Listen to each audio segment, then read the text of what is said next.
Welcome. You've tuned into Living the Miracle with hosts Michael and Raphaelle Tamura. You were meant to live a joy-filled life, and you most certainly can. In this program, you will learn simple yet powerful psychic tools to help you fulfill your soul's purpose in this world. Now, here are your hosts, Michael Tamura and Raphaelle Tamura. And here we are. Hello and welcome everyone to Living the Miracle with Michael and Raphaelle Tamura. I am Raphaelle. And I'm Michael. Well, we bring you this show each week for the purpose of awakening souls, developing intuition, and fulfilling purpose.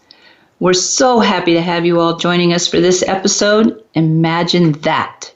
Restoring your power of imagination to live the miracle. Yes, I'm imagining it right now. Oh, yes.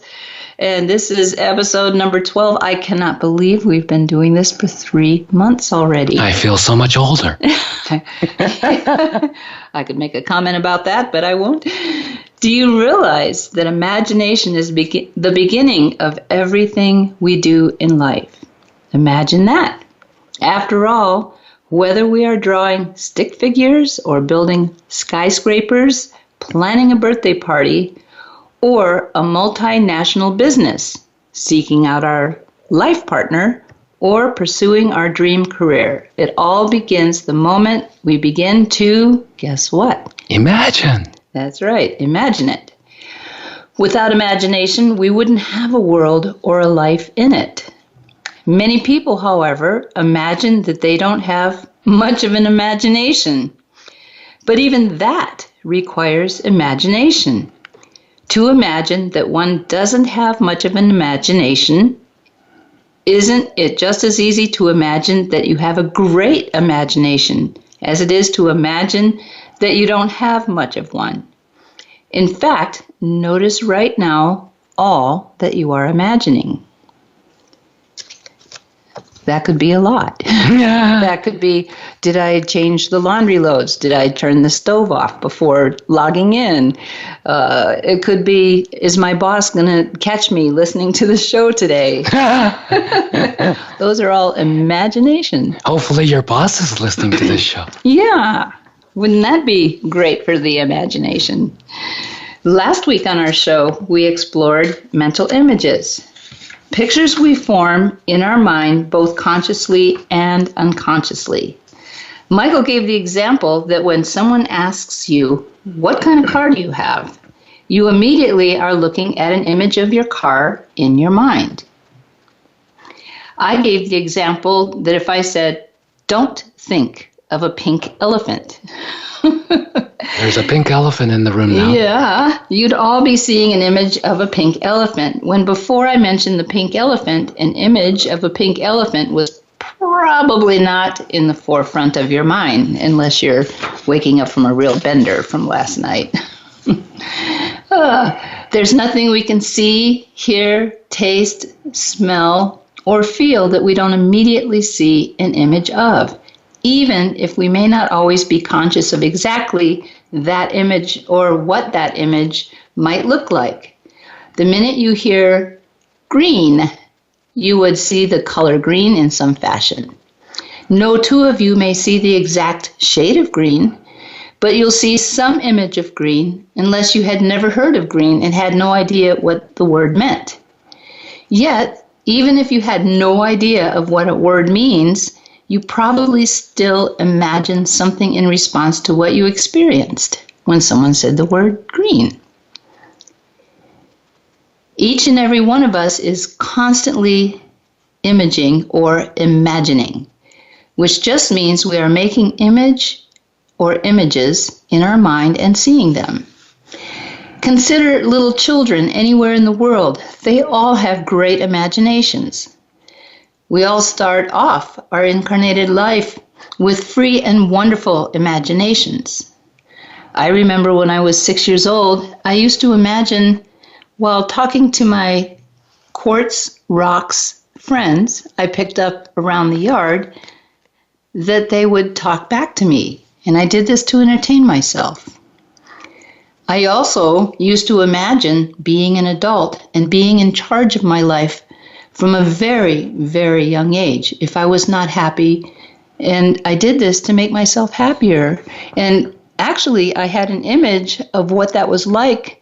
I talked about my spiritual experience in the first episode, where I got to experience for 3 days after this incredible dream I had being an adult. So I could actually imagine it in my mind because I had experienced it. Yes, and how you were going to be when you got to where you are now. Oh, yeah. So what happens to our imagination? What limits our ability to imagine?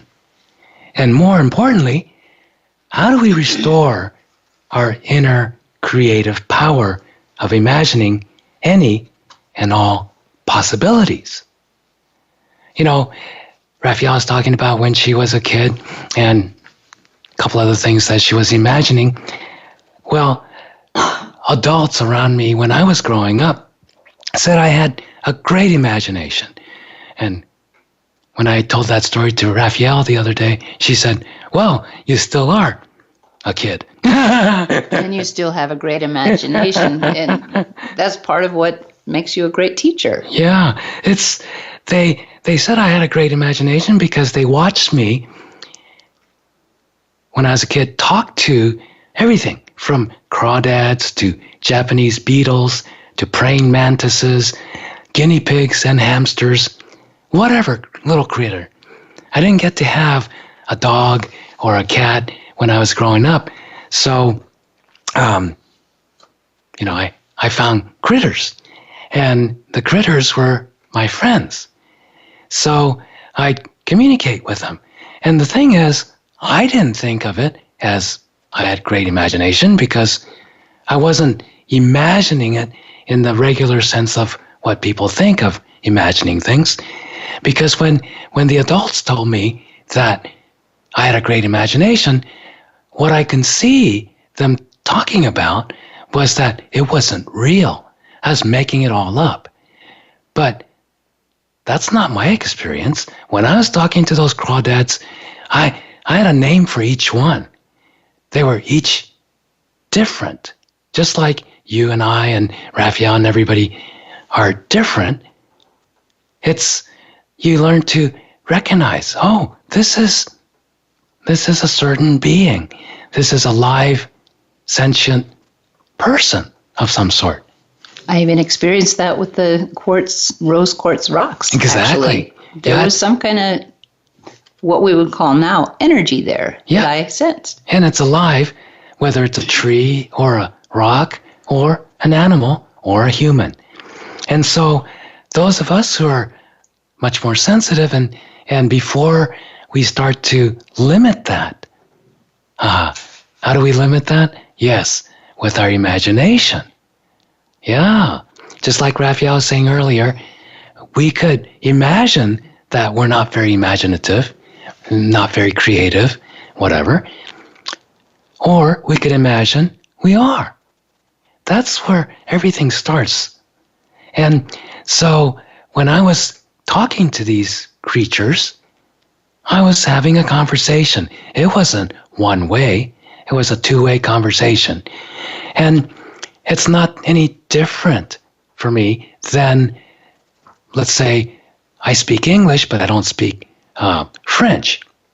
So if I'm talking to somebody who only speaks French, well, I had few French classes, so I know a little bit, but no, not a real conversation if I depended on the language. I would have to learn French before I can have a real conversation. But there's been many times I've had great conversations. One time, one of my students from Colombia wanted to introduce me to her older sister, who was also, she was a medium. She was very, very psychic, but she only spoke Spanish. And I didn't speak, I had like 2 or 3 words in Spanish. So she said, well, she wants you to come over to dinner and she'll cook us dinner and I'll be the interpreter so you guys can have a conversation. And I said, that would be great. So we start, and right at the beginning, my student's interpreting her sister speaks in Spanish. She interprets it for me in English and vice versa.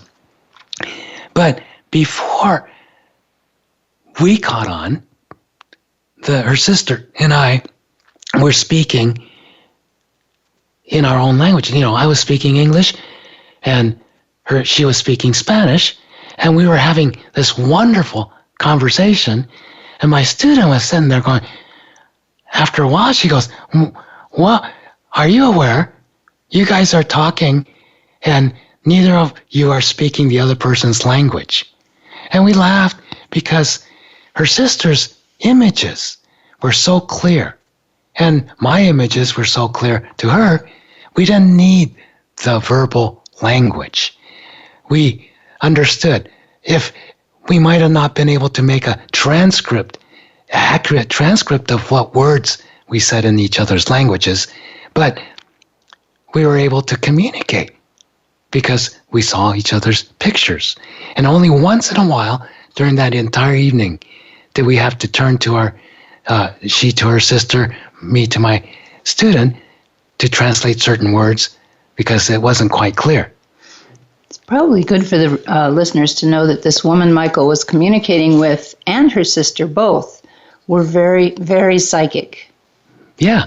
And so when you start having that, and most of you have had at least some of those experiences with someone you're in very good communication, especially psychic communication with, where you know what they're going to say before they say it. That's telepathy. And you get it. And then it takes you longer to say it than for you to understand the whole thing and go, "Oh yeah, okay." And then the other person goes, "Wait a minute, I didn't get to say what I wanted to say yet. I already got it." So this would be called the language of spirit. And so then the problem is where people decide to divide. This happens from, we get trained, all the kids get trained, not only at home, but in school, especially to divide up imagination into imagination that's called real and imagination that's called unreal or imaginary. And what happens is imaginary becomes relegated to that which is not real. And real is not imaginary. But everything in life, we imagine, don't we?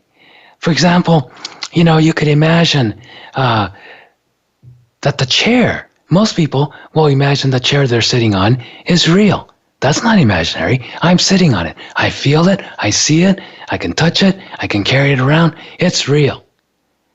But a lot of people, if I said, "Oh yeah, there goes your sister who died, 10 years ago across the living room," and they'll think that's imaginary unless they recognize that's true. Well, one time there were 4 of us sitting in our living room, 2 of our guests and Raphaelle and myself, and the guests were not, they didn't think they were psychic or anything like that. And we're just having a good conversation after dinner and everything. And our cat at the time, Magic, she was an incredible astral out-of-body traveler. So we know, Raphaelle and I knew, she was sleeping on the bed upstairs, right?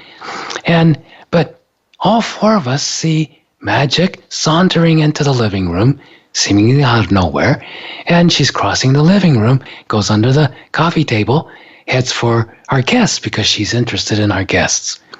And one of our guests, a woman, says, "Oh, that must be your black and white tuxedo cat, Magic, right? That you've spoken so much of."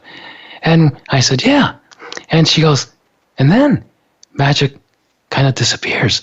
And she goes, she looks under the table. She looks all over the room. She goes, "Where did she go? Where's she hiding? Where did she go?" And I said, "Oh, she's like that." And she goes, "I saw her right here. And then It's like she disappeared. I said, yeah. And that was what you saw was magic in spirit, out of her body. She's sleeping upstairs on our bed. And she goes, no, I saw her. And I said, yeah, we did too. We all saw her. She's really great, isn't she? But she, as spirit, she started coming. She was wanting to check you out, but then she decided to go somewhere else, so she's not here anymore. And this poor woman was besides herself. She couldn't understand it. She was freaking out because to her, it's either she imagined the whole thing, in which case she's kind of suspect, she might be a little bit not all there.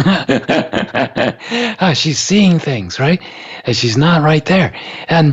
But she doesn't realize. Again, she divided. That's imaginary. But this was real. I saw her. And so it took us a little bit to calm her down. But she never can accept that we all saw her as spirit. You don't see that stuff. That's not real.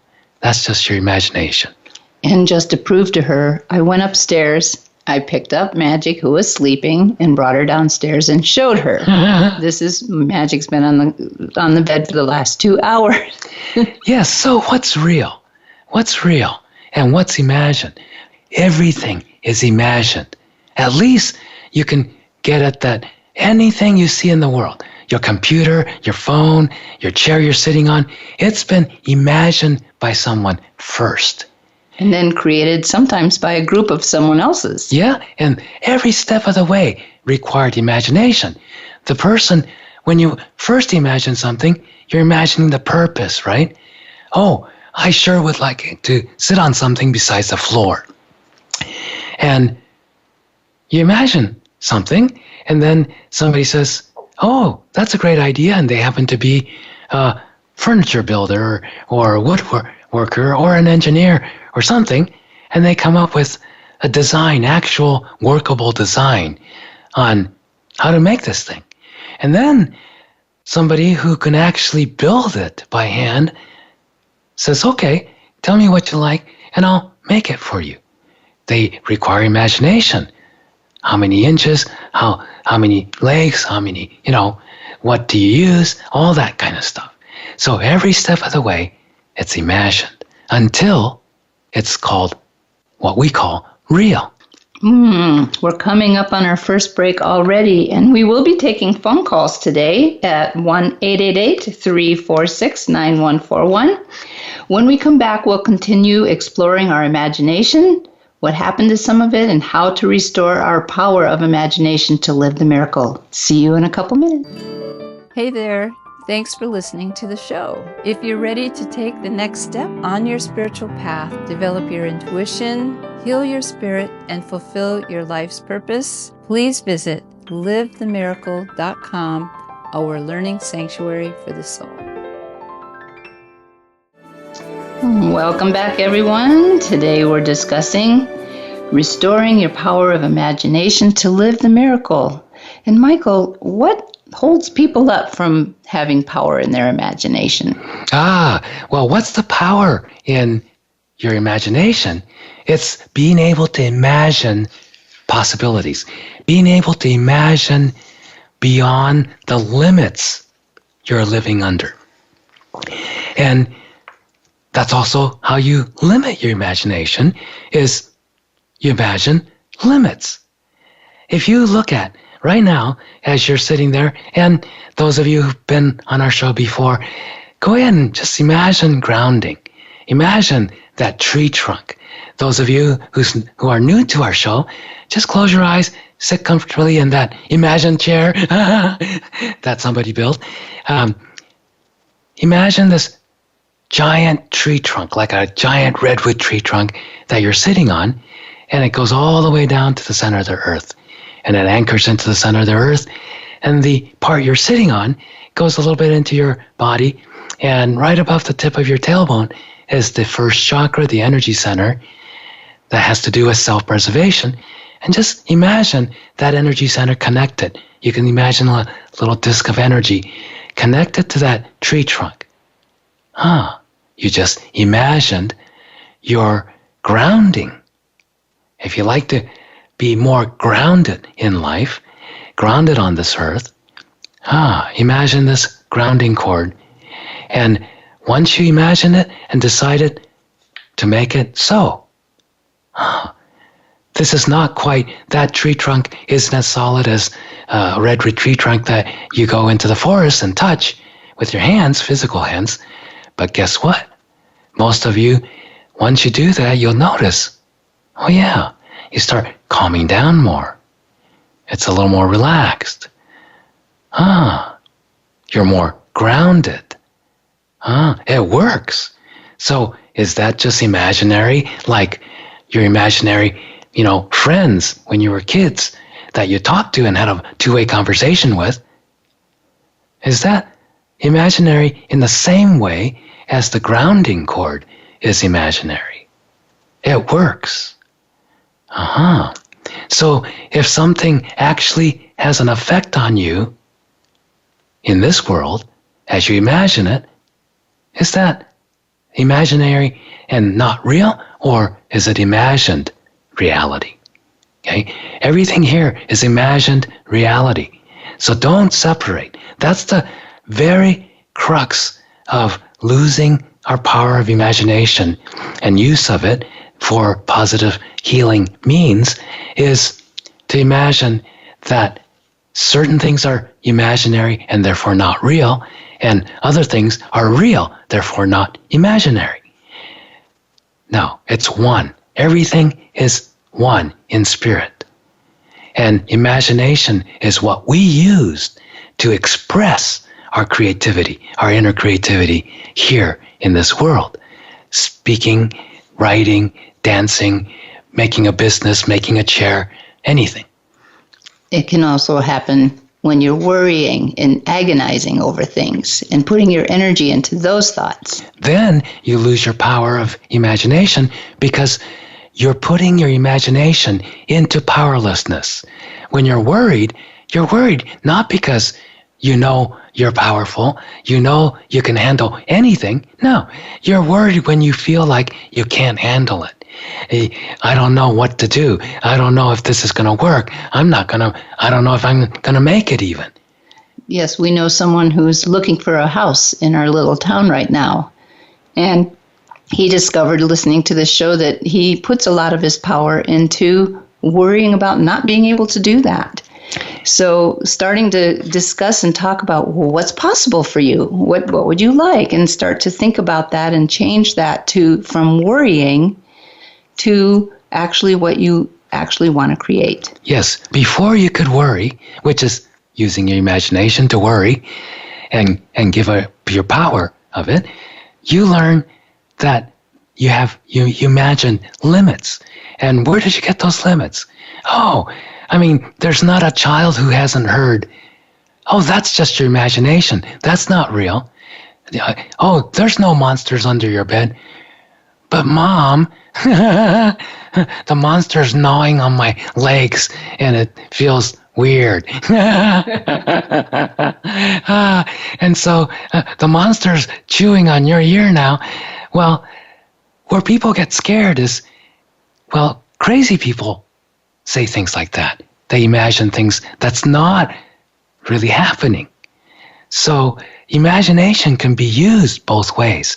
It can be used to create on a fantasy level. Whenever you fantasize something, you're definitely using your imagination, but you're not using the power of the imagination for you. You're using it against you. You're giving it away, saying, I wish I can have that, but no, that's never going to happen. It sort of gets thrown out into a future time that you never catch up with. Yeah, and you think it's fantasy because you know it's not real. I'm just imagining, blah, blah, blah. It's just a fantasy. But that's different than someone imagining almost maybe the exact same thing. I can do this. And once they imagine, I can do this, and they keep on imagining they are doing it, sooner or later, they will accomplish it. It's just a matter of time. So that's the power of imagination, as well as limiting imagination and giving up imagination. So as you're grounded And we're going to take some callers now. As you're listening to us communicating with the callers about their imagination, about their limiting it, and so forth, and how to expand it, imagine, what you notice, you imagine into limits in your life, and just imagine image of a rose in front of you, and then just imagine putting those limits in the rose. It's all energy. It's all imagine. Put it in the rose, and then imagine exploding that rose and completely making that all back to just energy, usable energy again, that you could use, imagining something that's going to help you instead of something that's going to cause you more suffering. Now, when you go to explode that rose, it's not an act of violence. In fact, you can make it fun. Like, those beautiful fireworks on the 4th of July, when you explode the rose, it just becomes all these colors. And then it just all kind of fades out and the energy just goes back to where it came from. Just like in any explosion, only you're doing this strictly with energy. Yes. So let's go to California with Sue. We love to hear what your question is. Hello, Sue. Hi. I have a couple of questions. Thank you for your lovely show. I've been listening a lot. Thank you. I wanted to ask about dreams, where I have had vivid dreams where it kind of fits in with what you were saying this time and previous time, when there's no language, there's absolutely, this is with my husband, who we ended up separating about 2 years ago. Yes. And the dreams are so, like you're saying, so real and so connected. So I'm wondering, because I see the gap between that level of connection that is so pure, so serene, so seamless, no language, no interpretation, no expectation, no judgment. I mean, it's exactly all of it, and there's this connection that's very felt and very real. And then there's Sue, between that and the physical plane of exactly. all the stuff that's between it, including a lot of karmic. Okay, so Sue, notice you just really answered all your questions yourself. I'm right with you, because what you're experiencing, that dream you had, is not a regular dream. It's a dream. It's still, you can consider a dream, but it's you as spirit, as a soul, going out of a body. We all do that every night when we go to sleep. The body's in bed and sleeping, but we, as consciousness and as spirit, leave the body, and we do all kinds of great things. And what you were, quote, dreaming in those really vivid dreams, they're actually more real than everyday real life, because you're so much closer to who you really are in spirit than when you're in the body with all the distractions of this world. And so that gets diminished quite a bit for almost everybody who's incarnated here as spirit. And then when they get out of the body, whether they get out of the body by going into deep sleep or in a very, very deep meditation and they have an out-of-body experience, or a near-death experience, which we'll talk about next week. But when you're out like that, you have so much more awareness that's always there, but you don't notice it from all the distractions on the sensory perception level in the physical. And when you're there with your husband, your ex-husband or your separated husband in spirit, you're getting to experience why both of you were drawn to each other in the first place. This is much more the real connection, you say, the real relationship that the two of you have had for a long time in spirit, for lifetimes after lifetimes. And the reason you came together in this lifetime to be married is because of that.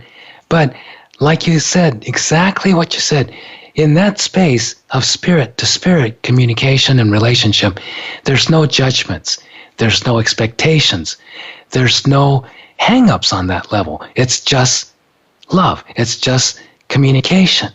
And it's just being able to be yourselves as the being that you are and communicate and relate with each other. But once you come into the body, one of the things that you do is what you created, what you imagined in other previous lifetimes when you were together. And there's incomplete cycles of this imagination. We call it karma, because when you imagine, when you want something really badly, whether it's a negative thing or a positive thing, when you want it, you put a lot of your creative power into it.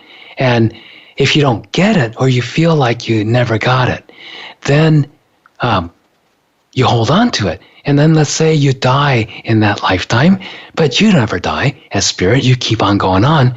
Your life continues. So you carry that karmic imprint within you and that desire that was never completed with you. And then you come back, and if it's with a particular person, with a particular soul, you come back together and you go at it again. And then it seems to reenact unless you start to really become aware. And these dreams that you've had with your ex-husband, it's great for you because you get to see the truth of the matter. And regardless of whether you get back together or not, that's good parts dependent upon him as well, and where he's at. So it's something that you need to really be able to let it be as it is, but for yourself, know that, you're freeing yourself, you're completing the karmic cycles with him, with or without being with him physically. And so this is a very, very good thing for your spiritual growth. That's correct. And the karmic cycles Michael's talking about really has to do with forgiving one another. That's ultimately the solution to karma.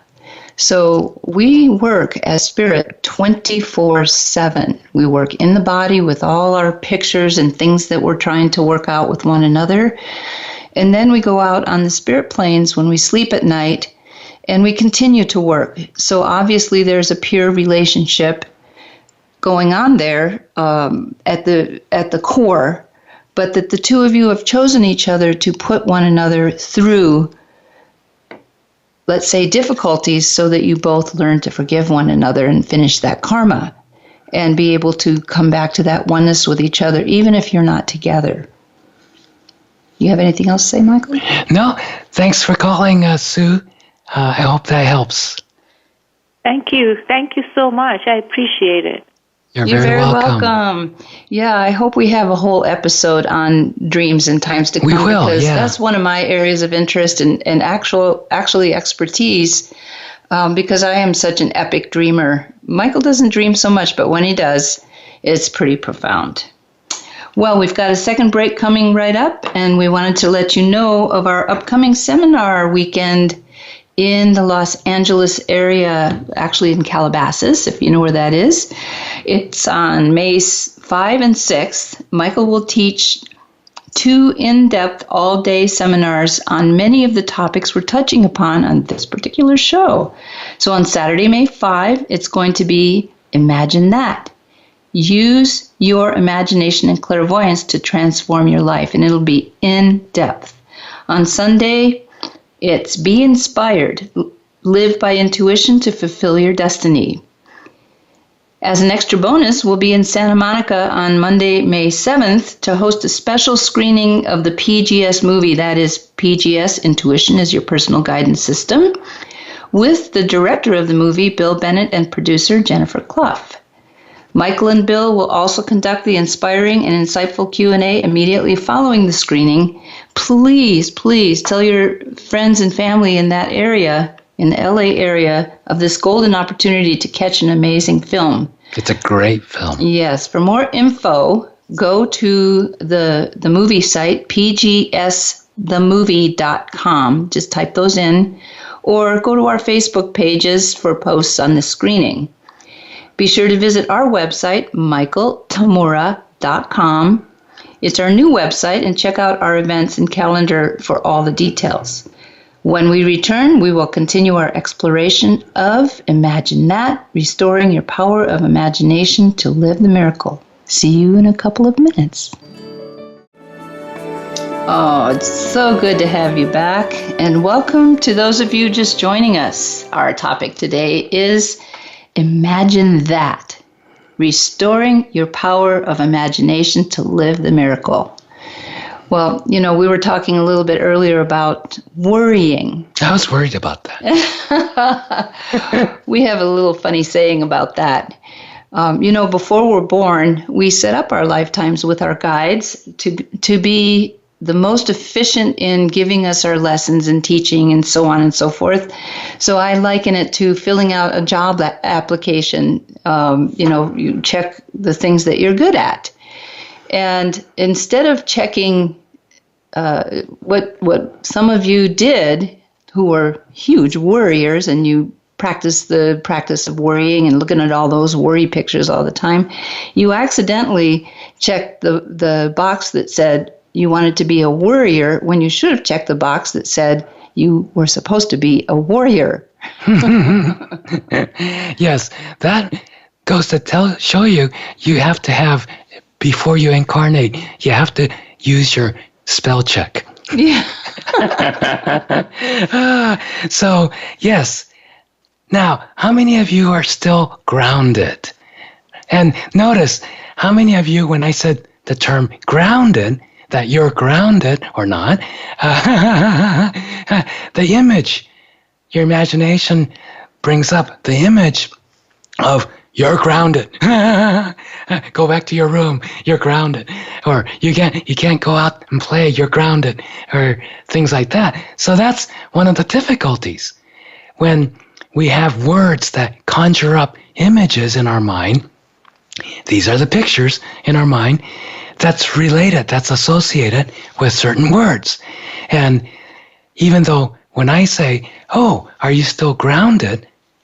It's a completely neutral and it's a beneficial tool, imaginary tool to use, psychic tool, is to have that, imagine that redwood tree trunk you're sitting on and just check. That's checking in your imagination, because you could use your imagination to imagine what's there already, what's already been imagined. Or you could use your imagination to create something different, something new. Or you could use your imagination, like Raphaelle was mentioning, about worrying. That's something new. If you weren't worrying before, somebody says something and gives you bad news or something, and you start worrying.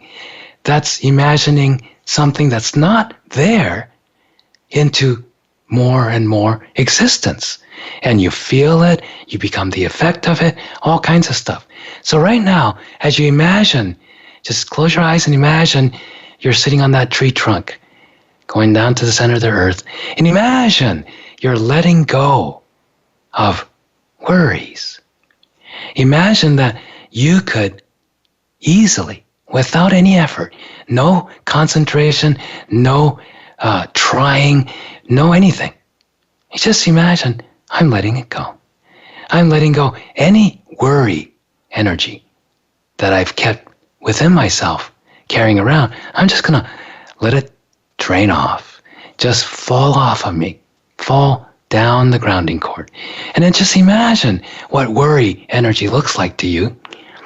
To me, a lot of times, it's different for each person and different situations, but a lot of times it kind of looks a little grayish, bluish, grayish, kind of, and whitish energies that just not very pleasant.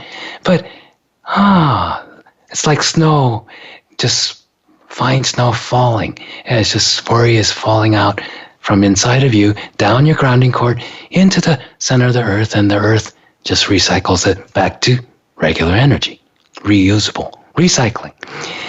Give yourself a deep breath and imagine you're bringing in a golden sun, beautiful golden sun of life force energy. Just like the sun up in the sky gives life to plants and humans, everything. Just gives a lot of life force energy, prana. Just imagine that life force energy in the form of golden sun coming into your top of your head and filling up your whole body from the inside and overflowing into your aura. And notice, many of you would feel a little bit different. Feel a little more energy. Feel a little calmer. Feel a little bit more at peace. Just imagine being aware in the center of your head. Now, would you imagine an image of a rose? Whether it's a red rose, green rose, purple rose, yellow rose. Just imagine one right in front of your face. And then just go, nice. I imagined that. Now, imagine, okay, you're done with looking at that. So you're going to imagine it exploding. And just, it's back to energy. It's gone. That's how simple it is. When you recognize, I imagined it, now I can imagine it gone. Okay? So this is what you can start to use to start to let go of the limitations that you've been holding on to in your mind, thinking, I can't do that. Or, that's really difficult. And really empowering that picture. Yeah, and really going, I don't have time for it. It's all, every judgment is imagined. So when you come across a judgment against yourself or others, just imagine, I imagined that. I could imagine it disappearing. I could imagine it going poof and gone. And letting it go. Letting it go. And then bringing some new life force in with that gold sun. In fact, those of you who had trouble letting go of things in your life, you're imagining you can't. You're imagining holding on. And now you have to imagine let go. Yep, just changing the way you think and changing the way you direct your thoughts in a way. So we do have another caller here. We have several, actually. Yeah. We're going to call on Debbie in Illinois. Hello, Michael and Raphaelle. Oh, I'm so Hello excited. There. Yay! Thank you for taking my call.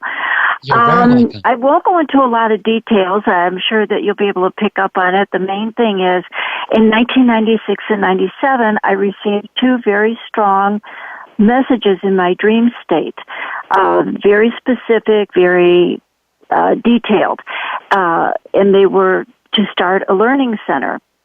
Mm-hmm. And I had a very successful business at the time, which I sold because I thought, I'm going to do this immediately.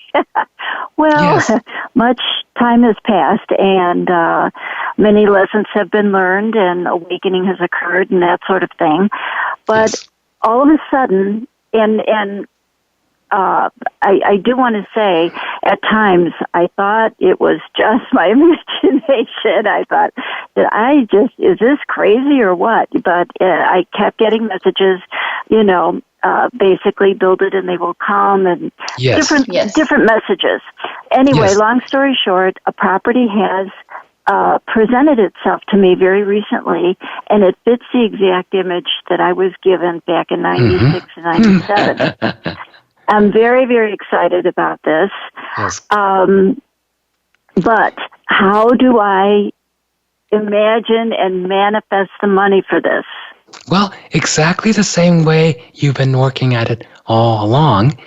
And notice, this is very important for everybody to hear that in spirit, it's eternal. There's no time. There's no sequence. And so when we get guidance, inner guidance from spirit, okay, build it now. It's always now. That's where people get confused, and that's where you start thinking you were crazy, or you just imagine it and it's not real. But because sometimes it takes time, and it's very correct when you said during that time it took where it's not happening, you had to go through your lessons. You had to wake up. You had to learn a lot of things for you to get to this point where you can actually have a physical property manifest. Now, the next step presents itself. You have to learn to be able to have that, to really recognize that you're worthy of it, that the value that you bring to the table, bring to this world from within you as spirit is huge. And you can see, oh, if I am able to successfully do this learning center, it's going to help so many people, right? Yes. And so, exactly. So the value's there, but you see the value in what this learning center can give everybody, but you don't quite see. You're only like 50% in seeing the value that you bring, the value of your worth, if you will, as a soul. And even the value of this project and how it's helping you grow. It's basically what your guides have presented to you as your path. You've taken the challenge, so to speak. And one of the things that's very difficult at times is remembering that there is an unfoldment process. So right now, the job that you have is to let go of all the images that says you can't create the money because you haven't yet. Yes. And so really practice the grounding and running the energy, being in the center of your head, and then put that image of the rose and just start to put in anytime, day or night, anytime you get fear, worries, what if I can't come up with the money? How am I going to? I don't know how to come up with the money. Just put it all in the rose. And then instead, in the same meditation, after you do that, imagine. You could just imagine, since you already see the property, imagine you owning it, you having it, you being able to use it for the purpose you're there. Because the money's not the issue. It's you being able to have that property and be able to manifest this learning center. If you can, the money, whatever personnel, whatever you need, resources will start to come in. That's the thing that a lot of people get confused about. They get hung up on how to get it, but it's not about the how. The imagination and how spirit creates is it just creates, and then it, like Raphaelle said, unfolds, and the money's there, this, there, that, and each step comes as it's needed. So continue to follow your intuition and follow that guidance and just go here, do this, do that, even if it doesn't make sense sometimes, and it'll all start to unfold. And remember, this is the story that you created in order to have your lessons this lifetime. It's an exciting story. Just think of yourself as the hero in that story. So Thank you very much for calling, Debbie. Our show is thank you so much. Bless both of your hearts. Thank you. Thank you. You're very welcome. Good luck. Okay, thanks. Bye-bye. All right. Well, it's getting to be that time again. Time flies. Yes, time flies when you're having fun. We're coming to the end of this episode of Living the Miracle with Michael and Raphaelle Tamura. Remember, coming up Friday, April 27th, this is 2018, by the way, in case you're listening later, Friday, April 27th through Sunday, April 29th, we have a booth number 328 at the New Living Expo, which is taking place at the San Mateo Convention Center in the San Francisco Bay Area. There'll be all kinds of amazing speakers, including our friends James Van Praagh, Danian Brinkley, Norm Shealy, along with Carolyn Mace, David Wilcock, who I can hardly wait to hear, and so many others. Tons of booths with all kinds of goodies, products, and services as well. Michael will even give a short talk at 5 p.m. on Friday, as well as will be on the Q&A panel with Bill Bennett and others after the special screening of Bill's remarkable PGS film, garnering rave reviews everywhere. It's been screened, about how we came to realize that intuition is our personal guidance system. For all the information on the expo, go to newlivingexpo.com. I'm sure you can spell all those words. newlivingexpo.com. Please tell your friends about our Living the Miracle radio show. Let them know that if they missed the live show on Wednesdays, they can go to our show page on voiceamerica.com, Empowerment Channel, where you are right now, online, and listen to any of our past shows from the archives. We hope to see all of you and many of your friends and family around the world next Wednesday, April 25, for our episode. This is going to be an exciting one. 3 deaths and no funerals. Lessons on Living the Miracle. You get to hear about 3 of the 5 times that Michael physically died and returned, as well as some of my experience being on this particular adventure for the past 14 years. 1 hour won't be anywhere enough time, but you'll get a good glimpse into our miraculous journey. Until then, live joyfully, use your imagination, and follow your intuition. This is Living the Miracle with Michael and Raphaelle Tamura. In every drop of rain awaits a rainbow. For every chance it has to grow.